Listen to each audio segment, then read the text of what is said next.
All right, awesome.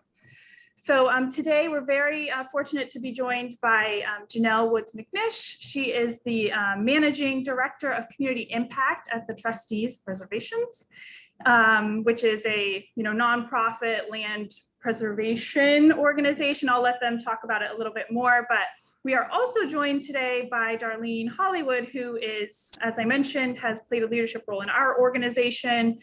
She sat on our board. She's been on our executive committee. She was on our South Shore Economic Development Board for a little bit. And we're just really fortunate to have her both as a sponsor, but also as a leader in our community, and very happy to have her today to help moderate the discussion with Janelle. I'm going to do a quick read through of Janelle's bio, but I'm going to not go into too much detail because I'm going to let her tell you a little bit about herself. But as I mentioned, she's the Managing Director for Community Impact at the Trustees.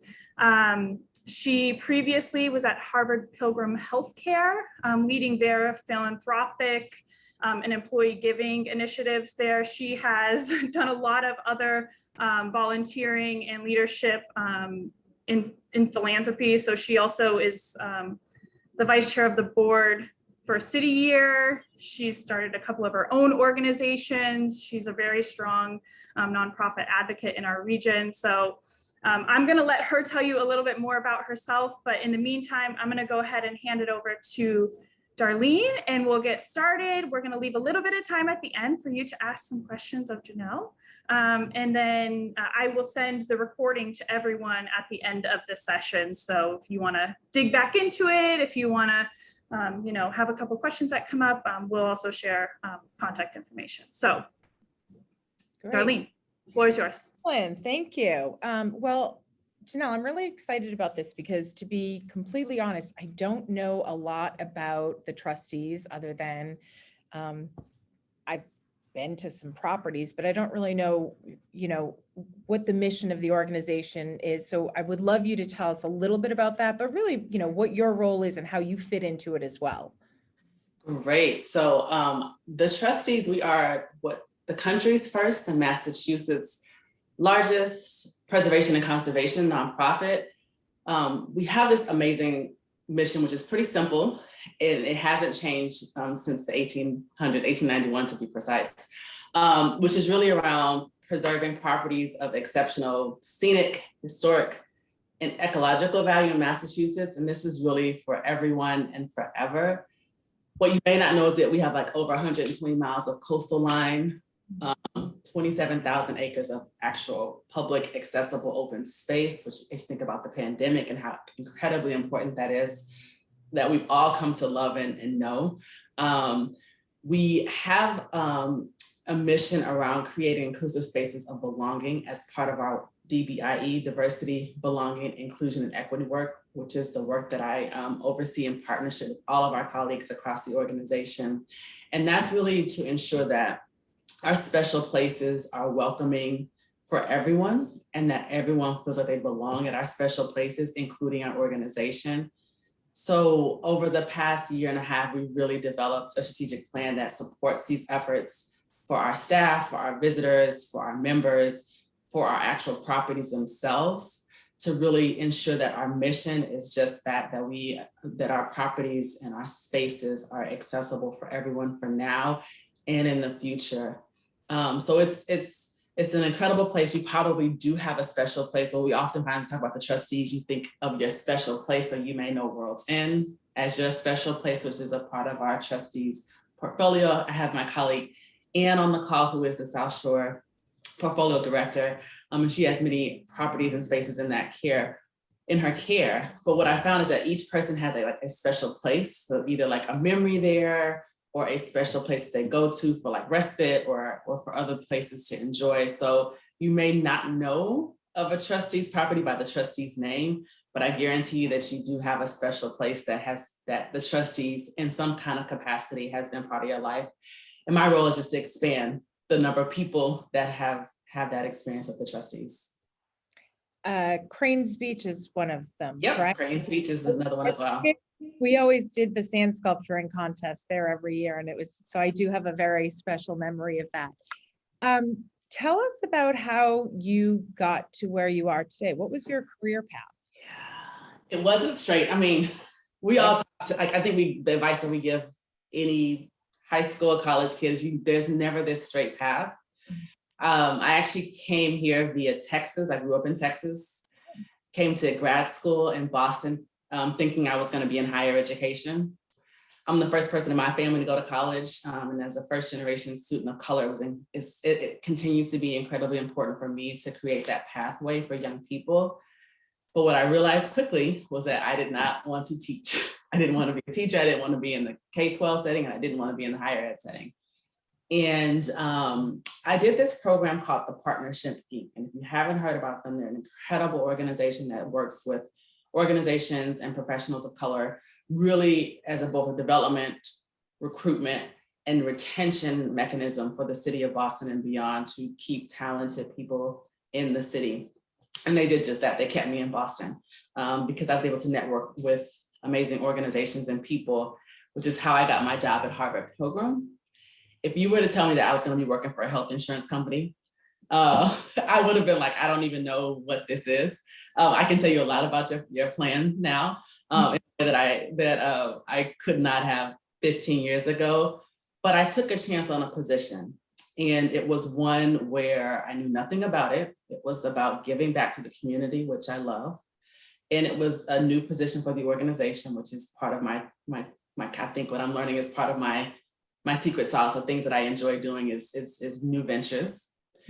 And for 13 years, I was part of this organization that really became like a family for me, developing our philanthropic efforts around community, engaging our employees in volunteerism, building our first employee resource groups as an organization. So really investing in the ways that we give to both our external community, but our internal community as well. A combination of both diversity work, community work, and really engaging employees led to this position at the Trustees. I'll candidly say I wasn't looking, and I was approached, and it was a great mix of both mission-driven organization work, the ability to create and be part of an organization that was really creating new initiatives, being part of an organization that was creating legacy work, which is incredibly important to me, and taking the things that I had learned along the way from transitioning, so being comfortable in transition, but also the skills that I learned at Harvard Program and really being able to do that at a new organization with new colleagues who are equally amazing in a new space. So my journey, what I've learned along the way is that while the work has been different, what stayed true is like what I enjoy doing. I enjoy anything dealing with community. I enjoy advancing people of color and people of difference and really advancing the work of diversity. I enjoy creating new things. I enjoy being part of new initiatives and being able to craft that. And I have to be around people that I like. So my colleagues make a big difference. And I don't think I was intentional about picking my colleagues, but I will say that that's where I have found that I really do thrive, is being around incredible people who are smart and committed and talented and passionate about what they do. So that will always be true with my roles. How I do my work may vary now and in the future, but that has been my constant kind of path, even though my career has kind of gone a little bit of a circular, not circular, but in like a little bit of a non-direct, straightforward path. I think that we could all speak to that. Never goes the way you actually planned. You mentioned a little bit ago the fact that you were, one of the first people in your family to go through school.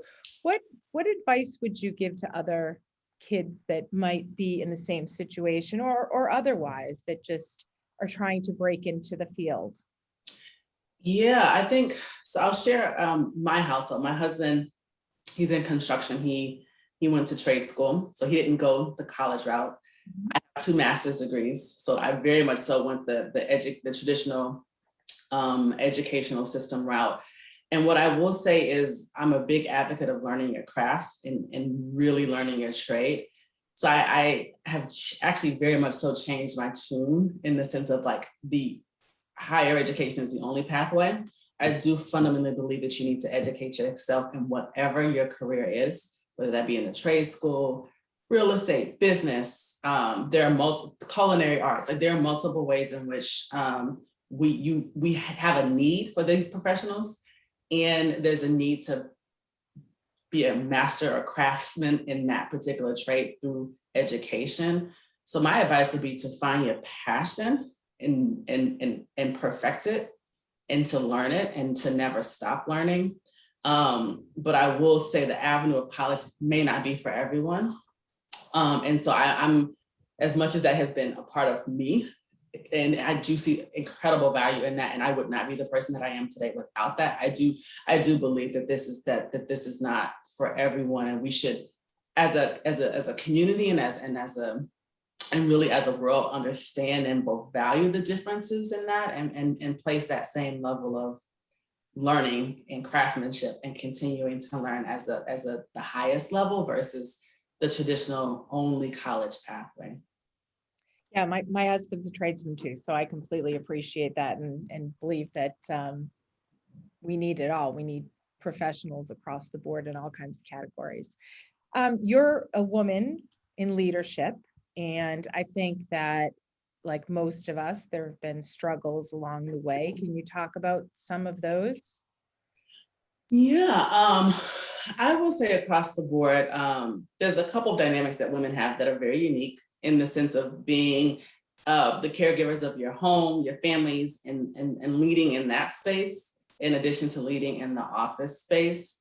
I'll share a story that was quite profound in just how I learned early on and changed how I thought about being that working mom, or that super mom as I wanted to be.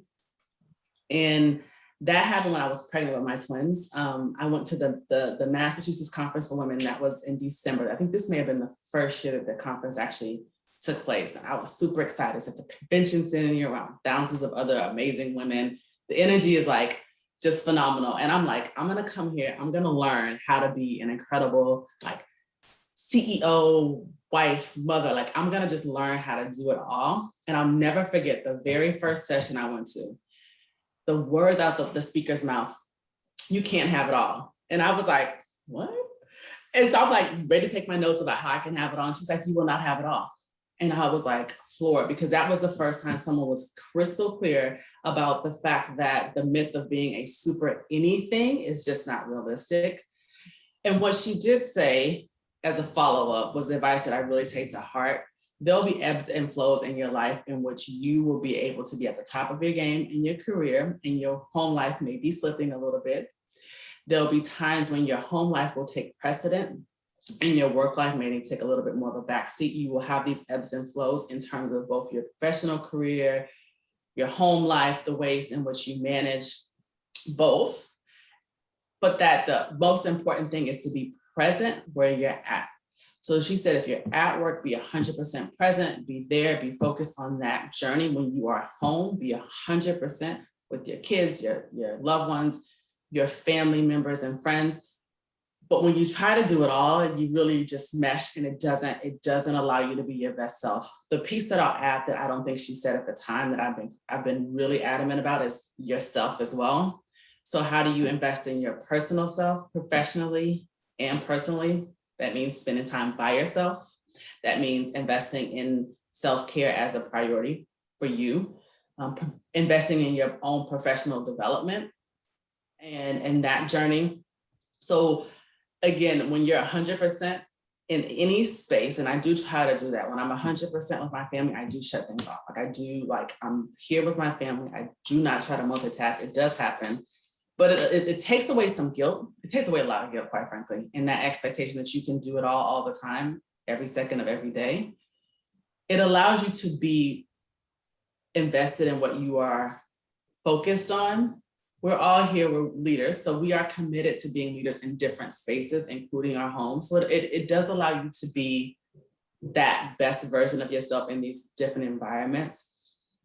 But it does let you know that there will be times in which you will have peaks and valleys in all areas of your life. And that is part of the journey. So she just gave me pretty early on a raw gut reality check, and advice that allowed me to be able to take some pressure off myself pretty early on, and be present in all areas of my life. And I found it's not foolproof, but I will say it has allowed me to feel very confident and comfortable in the various areas of my life and feel like I actually am contributing. I don't have that guilt of not being able to be everything to everybody.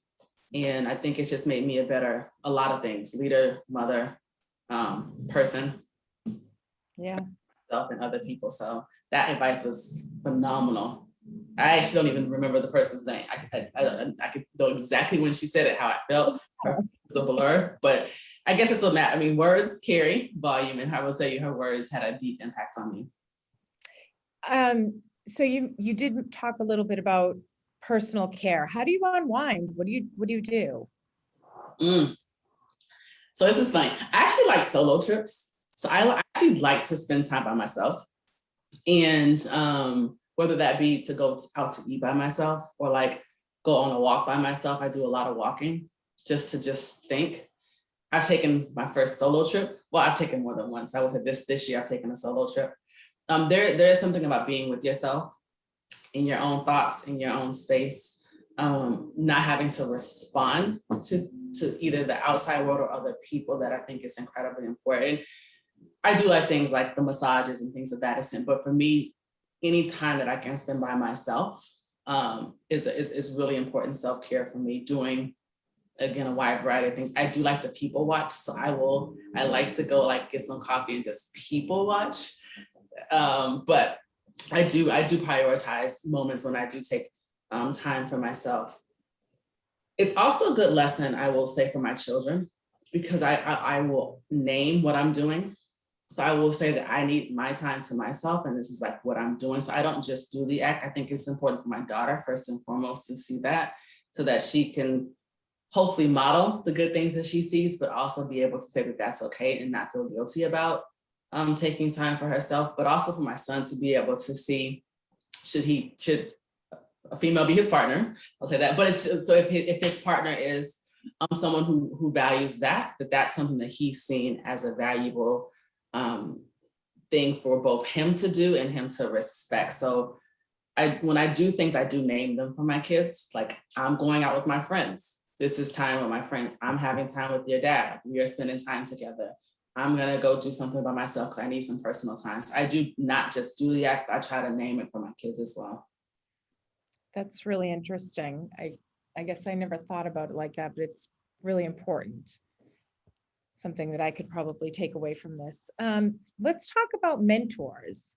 And I want to talk about not only somebody that you have mentored and what it's meant to them, but also somebody that's had a great impact on your professional growth. Yeah, I'll tell you about my very first, what I would say my first official mentor. I was like super like intense. I like put a job description together for him. And I was like, I basically courted him. And I was like, here's what I think we could do. Here's the job description. Here's what I feel like I can add in terms of this mentorship. Here's what I feel like I can gain from it. Set up a meeting with him and everything. And he, to this day, is an incredible mentor and friend. And I chose him because I wanted the exact opposite of me. So he was an older Italian male in sales. And I just loved how he had a different perspective of me, but exact same values. Like, family was super important for him. He was someone who was kind with his staff, but very like driven to achieve, and had done so, like really worked himself up in the organization to be in the C-suite. So I respected and valued him. And then I also knew that he was the exact opposite of me. And we worked together for years in the Harvard Pilgrim capacity. And one of the things that he did, as you can tell, I like to talk. So I can talk through a lot of things. And what he did was, like, he would always pause me and be like, nope. So for example, I told him I was thinking about going back to grad school. And I was like, I've been thinking about it for a while. And he's like, so just do it. And I was like, well, okay. He's like, so put a plan together, put your pros and cons of different programs, and just do it. And so he pushed me in a way that I would constantly be like, oh, it's an idea, I'll do that later. And other people would be like, that's a great idea. And he was like, if you're gonna say it, do it, and put the plan together to do it. So I could never BS my way with him. He always would be like, I said that you should do that last week. You didn't do it this week. Like, what are we, like, you need to stay on track, Janelle. So I know that about him because he would always call me on stuff. But he is the reason why I went and got my MBA. I will say that. He pushed me because I kept pushing it off. And there were some valid reasons, but then there was a point of like, either you're gonna do this, Janelle, or you're just gonna keep waiting and talking about it. And in hindsight, I don't even know how I got through this. I was working full time and I had twins. And I was going to school, and there were certain semesters where I was going full time. But once I had made the decision to do it, there was no like, that was what we're doing. But it took me a while, and it was because he pushed me, and he never allowed me to not see the potential in myself. And that's what I appreciate the most out of him, because he saw it and he didn't allow me to, even though I was doing well, he didn't allow me to settle in that space. And he constantly challenged me.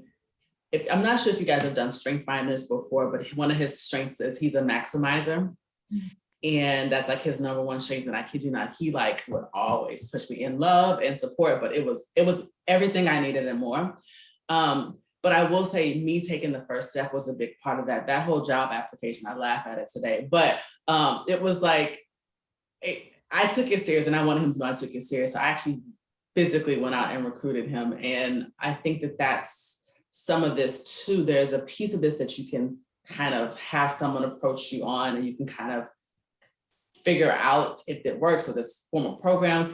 This one, I actually literally went to him and was like, this is what I hope we can do, and here's how serious I take it. So there's some element of that I do think we can lean into. If there's someone that you're wanting to approach, you feel like there could be a connection from either mentor or even just a networking standpoint.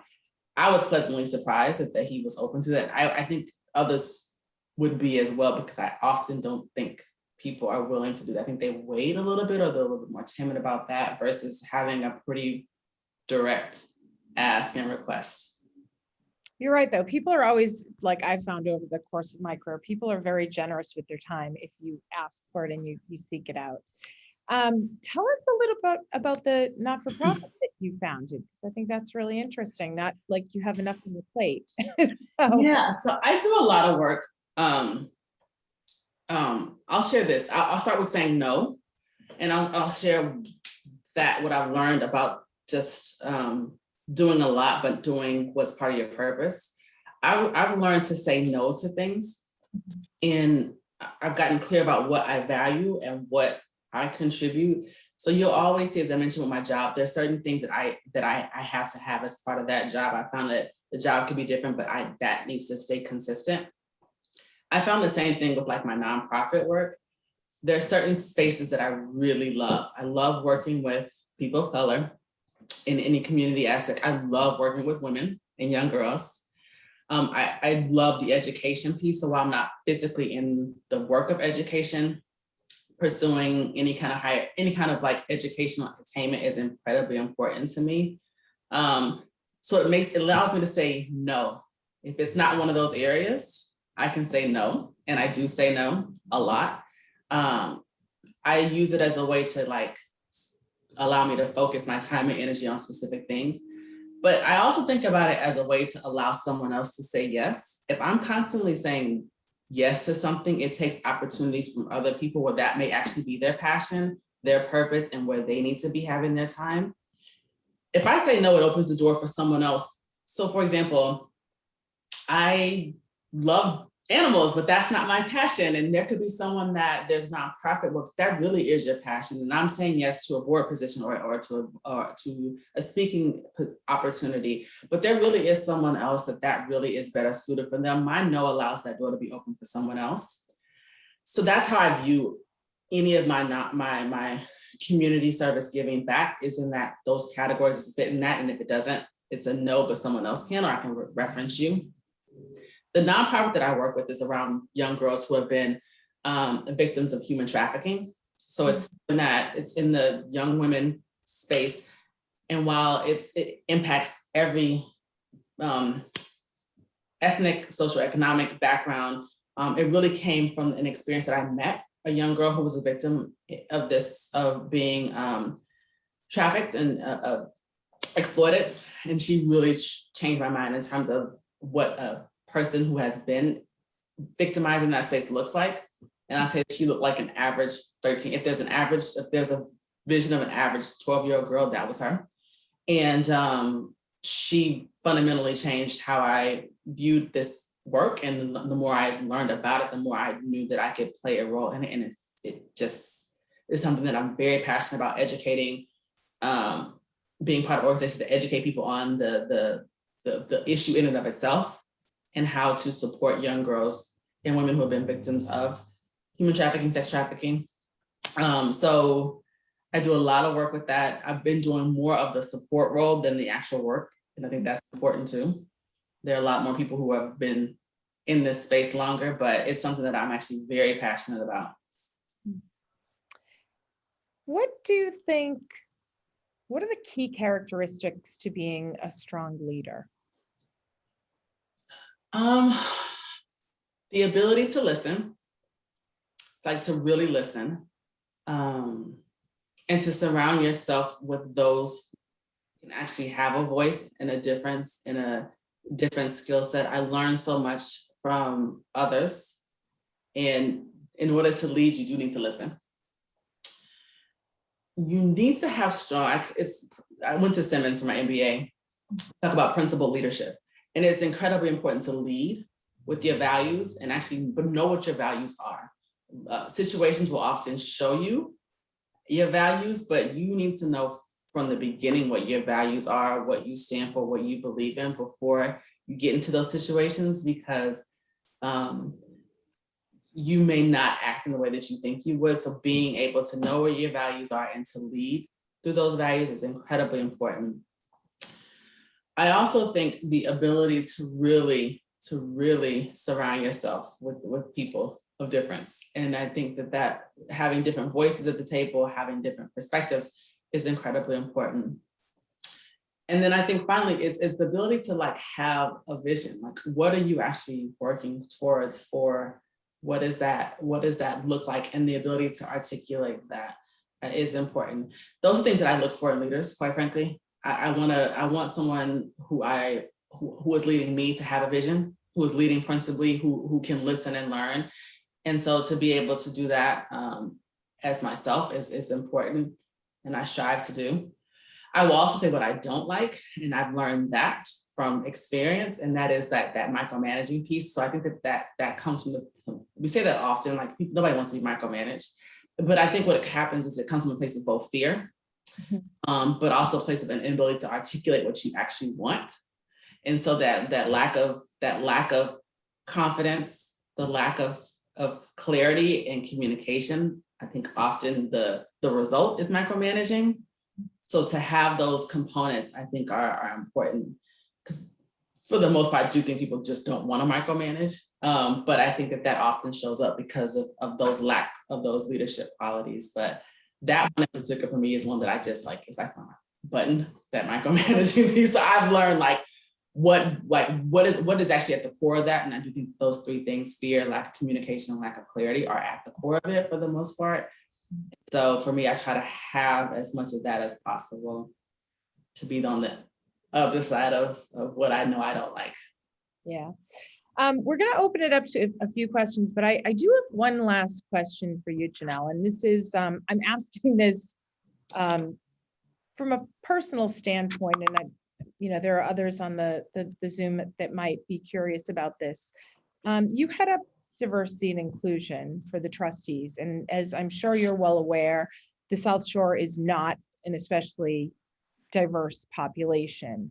And I'm looking as a leader to try to attract talent that is more representative of the rest of the world outside of this bubble. I'm just wondering if you have any advice on how I as leader can go about doing so. Yeah, I think so. A couple of things that I'll share. I think that there's how we think about diversity and bringing different perspectives both to our properties and our organization is looking at the spectrum of it. So that includes, we actually have a lot of women in our organizations, but gender representation, ethnic representation, different abilities is a space that we're really leaning into as an organization, both from an accommodation standpoint, but really better understanding this work. So I will say that is probably step one, is really understanding that there are so many different ways in which people bring difference to the table.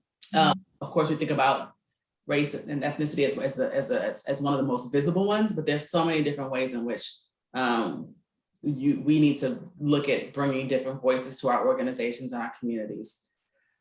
We just did this survey about like actually who we are, and asking folks to just identify. How do you identify? Do you identify as male, female? Are you transgender? Are you a veteran? Are you do you have a disability? I think better understanding who you are, both personally and as an organization, because we're not one thing. I'm not just a Black woman. There's so many different elements of who I am, what I bring from a lived experience standpoint to the table. I think better understanding that is incredibly important. And then just I'm going to be honest, doing the work. So once you really understand who you are, that there are so many other voices that are needed in our organizations, in our community, really just identifying those communities and really actively putting yourself in those spaces to learn first, and then to engage, and then to expand. But a key part of this journey, and we talk about it as an organization and personally, it's a learning journey. We're all learning. We don't want to perpetuate tokenism and perpetuate this sense of just trying to have a check off the box piece. So there is a big learning part of this work. So it doesn't happen overnight. But I do say really investing in both the ability to understand who you are, where there's gaps in terms of your own communities, and actively seeking to learn. I highly recommend investing resources in that. To do this work, it's not easy work to just kind of do. And it's work you need to do well and invest in. It's like anything, what you invest in, you get out of. Yeah. If you don't put time, energy, financial resources in it, you're not gonna reap those results. So I highly recommend investing in that capacity, but I want to underscore this learning component of it, because it's incredibly important to really learn. You're not going to get it right. We don't get it right. Personally, as an organization, there are going to be bumps all across the way, and that should be expected. But taking the time to be thoughtful about that process is really important. Great. That's super helpful.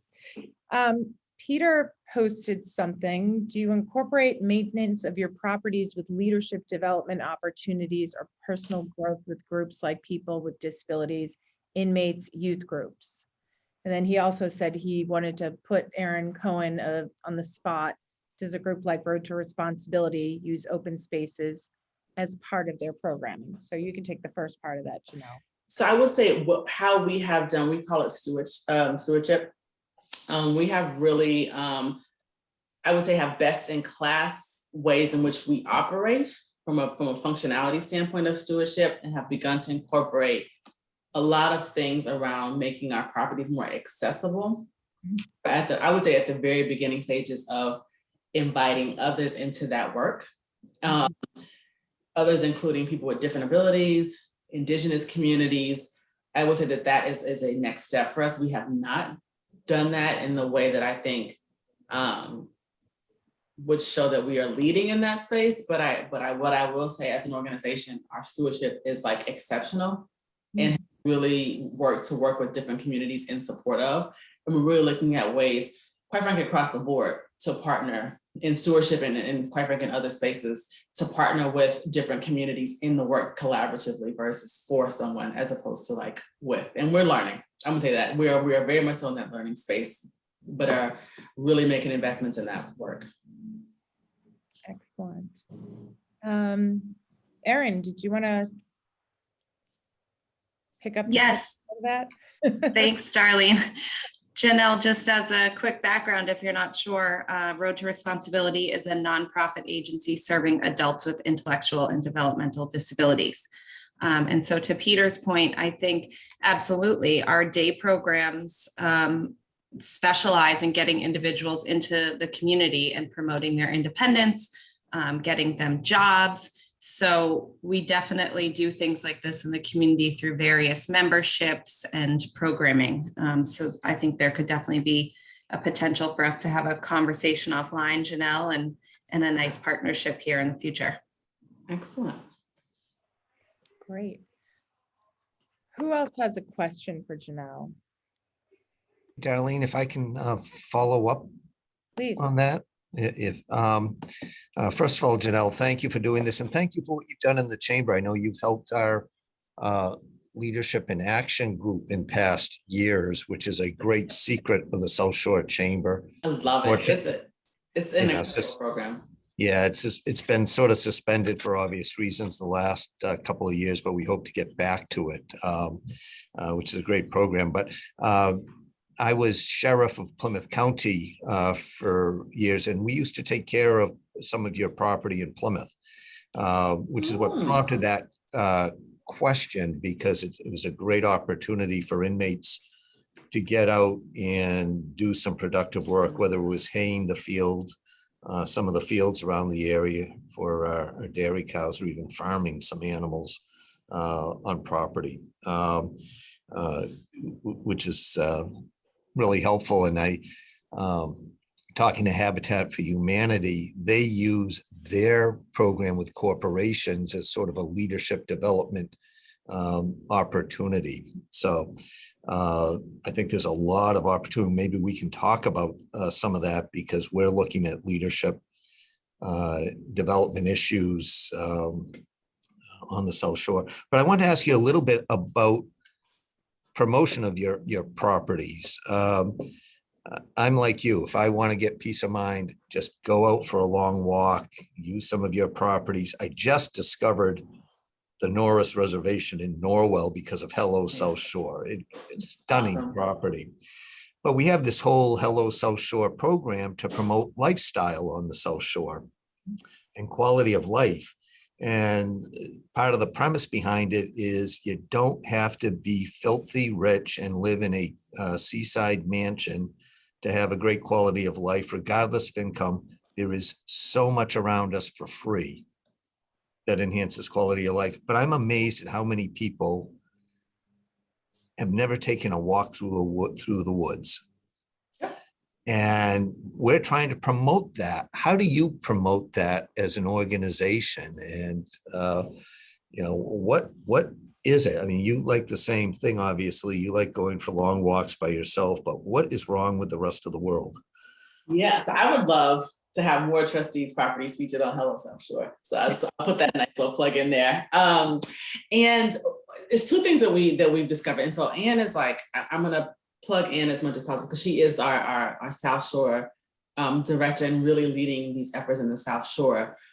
We've done a couple things that I think are important models. So the first is we partner with an organization called City in the Woods, which in essence, they basically are a new nonprofit that's providing transportation access to property. So for those outside of the South Shore, so probably the greater Boston area is the closest, Brockton and others, but focusing on greater Boston, transportation to places of outdoor space and respite that inner city communities can enjoy.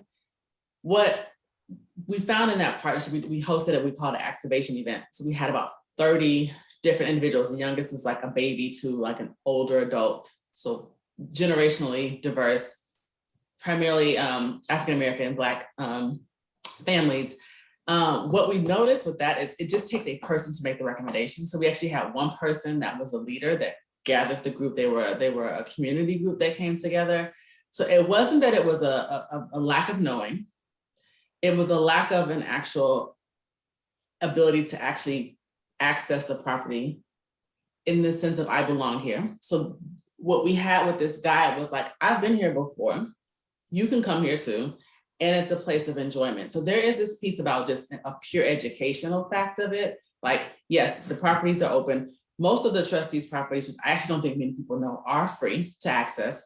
There are a few that just require parking, but there is a nominal fee tied to it. For the most part, we are a pretty accessible organization just to access our properties.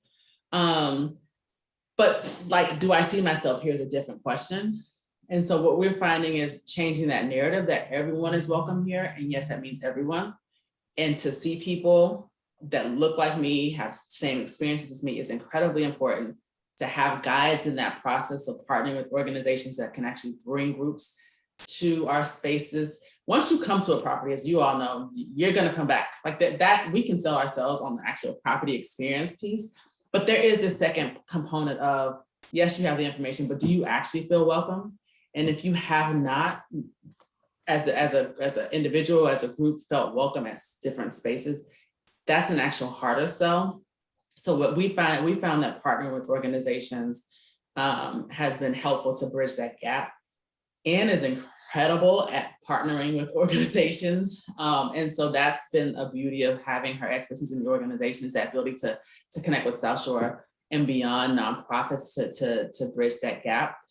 But if we can get on Hello South Shore more and continue to have these community groups give us, I would say the credibility is probably the best way I want to say of that we are a space, and we are 100% a space where everyone is welcome and belongs.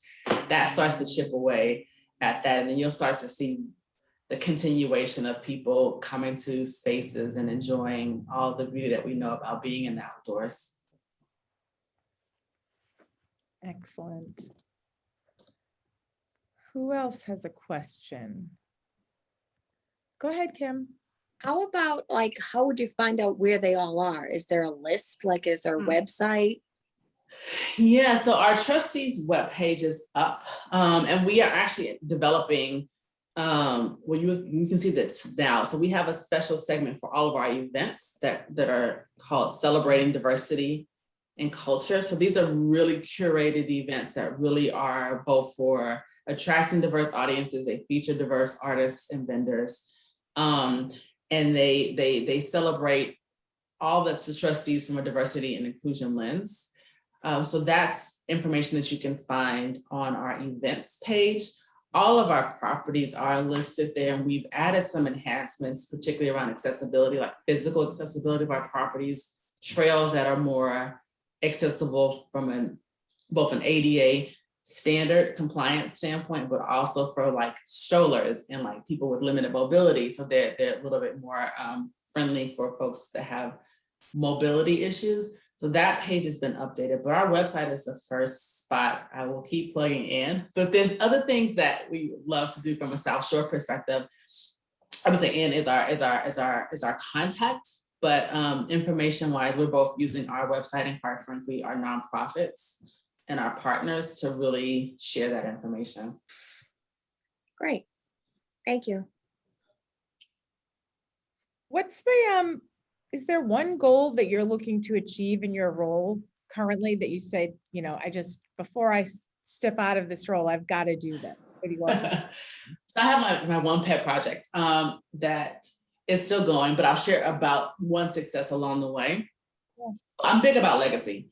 And I do see my role as being foundational and creating some structure, some processes. It sounds glamorous, but I think it's incredibly important from a sustainability standpoint. Mm-hmm. Create initiatives so that they can continue beyond a person, to get buy-in, structure, and to create that process so that it continues. So that is like super exciting to me to build those things. There is one particular project we've created. I'll share one exciting thing that's already happened. The next one hasn't happened yet, but it will be like, when it happens, it'll be like, I'm gonna throw a party. But we have gone through the process of identifying, it's called a property honors and tribute process, which looks at how we evaluate all of our properties from a naming standpoint to ensure that they align with our values and mission as an organization. It is fact-based, it is mission-driven, and it is a series of processes and approval that allow us to evaluate naming of properties to say, should the name change? Should we change interpretation here? Should we add some different components to enhance the story?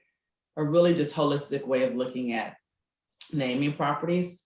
When you think about feeling welcome at a property, the name means a lot. And so there are certain components of it that can actually from for different communities say that this name doesn't even allow me to feel like I'm welcome here. So we've done a renaming in Monument Mountain, so in the Berkshires, where we worked in partnership with the Muncie Mohegan Nation to rename trails that were offensive in Indigenous community perspective. So 2 names that were Indian Monument and Squaw Peak. Those 2 terminologies are very offensive to the Indigenous community. And so in partnership with them, we renamed those trails. And so for everyone now, particularly the Indigenous community in which that's their ancestral land, it is now a space where they feel welcome and their story is shared more broadly. So that's a piece of the work. There's more to that work, but that's something that excites me. So processes and policies and work continues. It sounds super non-descriptive, but that's just an example of a process and a change that happened that process will remain. That's a legacy, for sure. Yeah. It's a legacy. It's important. It's foundational. And that, to me, if we can leave some processes behind and committed folks to continue in the work, then I'll feel very proud of this work. Awesome. Thanks, Janelle. Does anyone have any last questions that they want to ask Janelle? Okay. Janelle, I just want to invite you to share anything else you'd like to share with us, and then I'll wrap us up for the morning. And yeah, thank you again for joining us today. No, this is, I love this. What I will say is I feel like I got as much as I gave in this process. So I love being in these forums. It's incredibly important to invest time like this. I know we're all over Zoom, and maybe we can meet again in a social distance property, maybe in the South Shore at a Trustees property.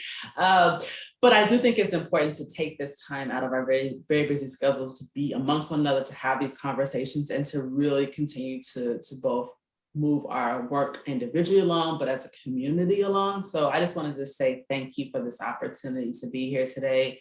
Thank you all for being here and being attentive and asking questions, and just I'm excited about the work that the South Shore Chamber of Commerce is doing to highlight women in this work. So just want to appreciate you all for today.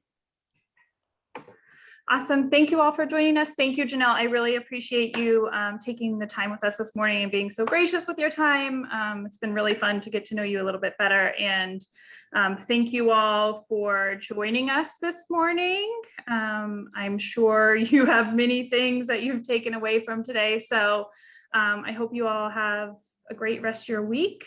If you're looking for anything fun to do this weekend, check out hellosouthshore.com or go to the Trustees website. Heather did drop it in the chat. So I will send the recording to everyone afterwards, and just have a great rest of your day. Great week.